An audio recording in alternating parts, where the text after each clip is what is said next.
سب سے پہلے عورتوں کا مسئلہ ہم ذکر کر دیتے ہیں۔ عورتوں کی اذان، عورتوں کی اقامت، عورتوں کی جماعت، شریعت کی روشنی میں اس کا کیا حکم ہے؟ عورتوں کے لیے جماعت سے نماز پڑھنا واجب نہیں ہے۔ جماعت سے نماز پڑھنا یہ مردوں کے حق میں واجب ہے کہ مرد حضرات مسجد میں آئیں اور جماعت سے نماز پڑھیں، لیکن عورتوں کے اوپر جماعت واجب نہیں ہے۔ عورتوں کے لیے یہ ہے کہ وہ اپنے گھر میں نماز پڑھیں۔ عورتوں کی نماز گھر میں پڑھنا افضل قرار دیا گیا ہے۔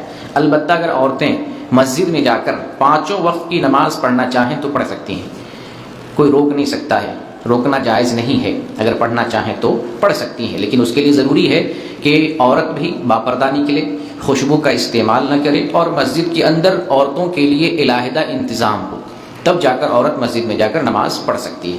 تو عورتوں کے لیے جماعت نہیں ہے۔ اصل یہ ہے کہ عورت اپنے گھر میں نماز پڑھے، اس کے حق میں یہی بہتر اور افضل ہے۔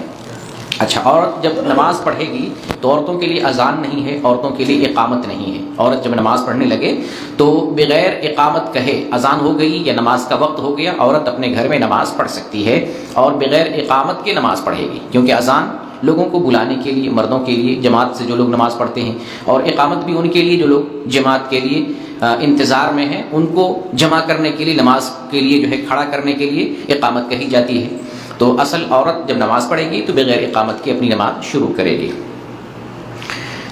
کبھی کبھی ہوتا یہ ہے کہ مسجدوں میں تاخیر سے اذان ہوتی ہے اور عورت گھر میں انتظار کر رہی ہوتی ہے کہ ہم کب نماز پڑھیں، کب نماز پڑھیں۔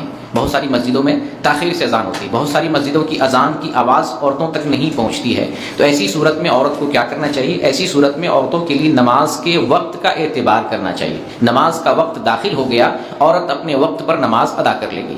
اس کے لیے نماز اذان کا انتظار کرنا، اذان سن لینا، اذان ختم ہو جانا، اقامت کا انتظار کرنا، مردوں کی نماز کا انتظار کرنا، اس سب سے کوئی تعلق نہیں ہے۔ نماز کا وقت داخل ہو گیا، عورت اپنے گھر میں اول وقت پر نماز ادا کر لے گی، اور اول وقت پہ نماز ادا کرنا سب کے حق میں افضل ہے، خواہ مرد ہو یا عورت ہو۔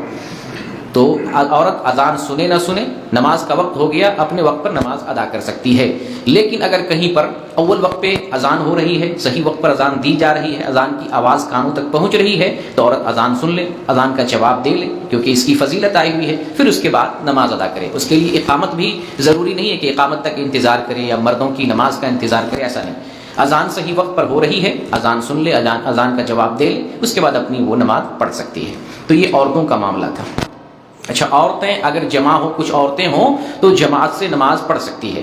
جماعت سے، جیسے عہد رسول میں ایک صحابیہ ہیں ام ورقہ، یہ اپنے گھر والی عورتوں کو جماعت سے نماز پڑھایا کرتی تھی۔ یہ ابو داؤد کے اندر حدیث ہے 592 نمبر کی، جسے شیخ البانی نے صحیح کہا، یہ صحیح حدیث ہے۔ تو اگر عورتیں کہیں جمع ہیں، جیسے مسجدوں میں یا مدرسوں میں، بہت سارے مدرسوں میں لڑکیاں پڑھتی ہیں اور وہاں پر موجود ہوتی ہیں، ہاسٹل ہوتا ہے، کافی تعداد میں ہوتی ہیں، اگر وہ جماعت سے نماز پڑھنا چاہیں تو ایک عورت امام بن جائے اور عورتوں کی جماعت سے نماز پڑھا دے۔ جب عورت امام ہوگی تو درمیان صف میں کھڑی ہوگی، آگے مردوں کی طرح اسے نہیں کھڑا ہونا ہے، درمیان صف میں کھڑی ہوگی اور امامت کر سکتی ہے، تکبیر یا اقامت اسے نہیں کہنا ہے۔ تو یہ عورتوں کا مسئلہ تھا۔